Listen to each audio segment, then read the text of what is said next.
tip. I'm gonna use blue tape and plastic to block it off. Wire brush, fine sanding block, 220 sandpaper, gloves, heat resistance paint, rag to clean. I'm gonna use all-purpose cleaner because mine's dirty. I'm gonna stick this in here, a dirty rag. That should be good. I'm gonna wire brush it, then sand it, and paint it. I taped up my fender. I'm gonna start sanding it with my 220 grit.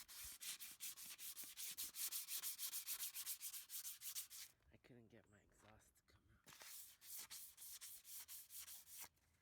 out.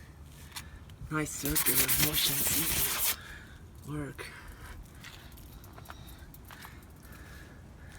So now I'm gonna spray it. Wait 5 minutes and spray it again. See how many coats I need. Do a light coat. Here's what it looks like after 3 coats. It's kind of cold, so I've been waiting like 10 minutes per coat. There it is. That's like 5 coats. I might do one more.